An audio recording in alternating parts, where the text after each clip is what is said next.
Hey guys, Keedan here from Syndicate store. Today we've got another trick tutorial for you.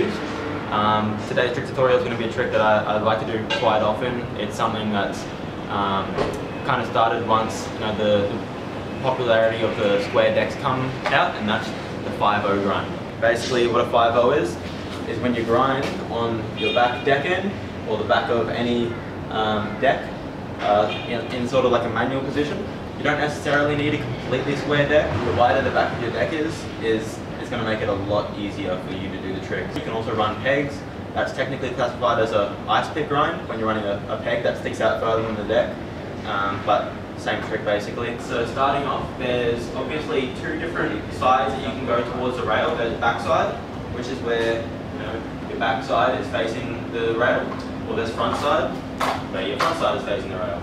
So first, I'll be taking you through backside 5-0s. Both are pretty similar. They're the same trick essentially. It's just which side you lean more towards. So with backside 5-0, you want to come as parallel to the rail as you possibly can, especially with things like circle rails or even square ledges and everything.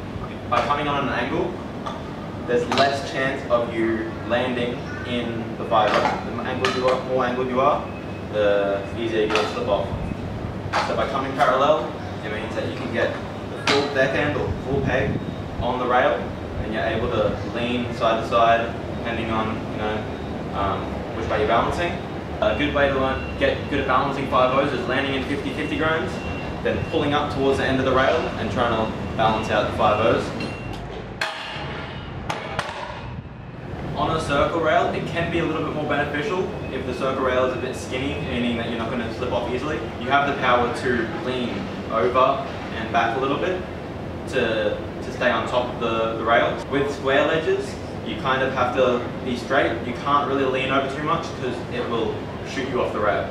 But with a circle rail, you can lean that little bit because the curve helps you from not just falling right off. Balancing a 5-0, it's very similar to a manual. So having your brakeless manuals down pat on mani pads and ledges and stuff is very beneficial because you understand that balance point for having your front wheel up and not falling down.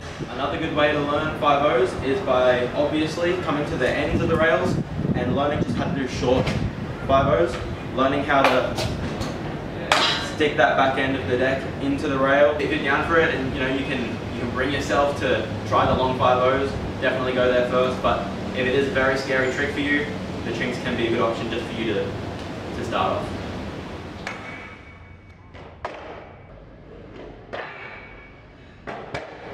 Alright, now with frontside 5-0s, it's very similar as I stated before.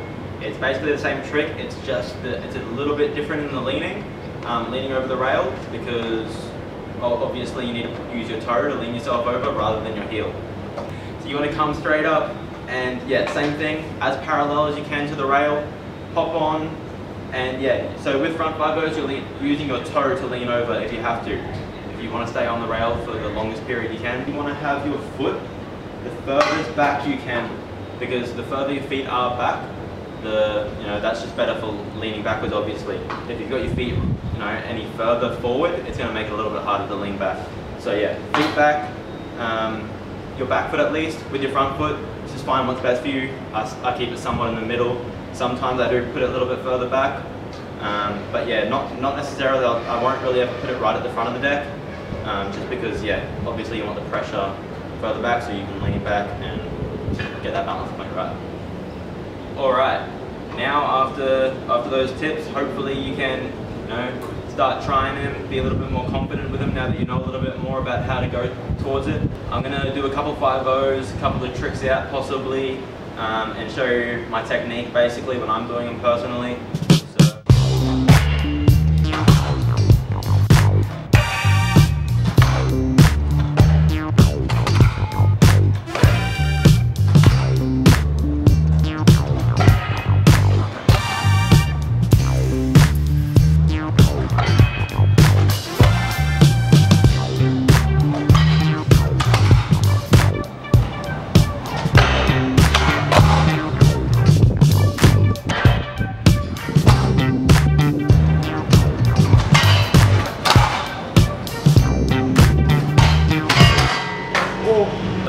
comes to doing tricks out of 5-0s, very important tip, which even I need to follow, is staying on top of the rail and even leaning over a little bit. If you lean off, you'll slip off, as I said before. So when you're coming towards the end of the rail, you want to be in a good position. You don't want to be too far back, you don't want to be too far down. You want to be just in that right spot, and you will figure that out over time, over learning tricks. You want to crouch down, and you really want to like hop out of it like you would just a regular hop. When it comes to doing, say, whips that go the other side direction of the rail, so for frontside 5-0 to heel whips, or backside 5-0 to tail whips, you want to hop a little bit and then throw it. Obviously you can't just kick it out because the rail's there, so it's kind of almost like a late whip. When it comes to the opposite tail whip or heel whip, it's pretty easy. You don't have to hop that much. Obviously it helps, especially if you're trying to like gap over something or anything like that, but you can easily just flick it out. That comes with practice, and yeah, you'll get there eventually. So thanks for watching my trick tutorial, guys. We're here at Syndicate store, Australia's rider-owned scooter shop. You can come in store, buy a retail if you're local, otherwise shop at our online store, www.syndicatestore.com.au.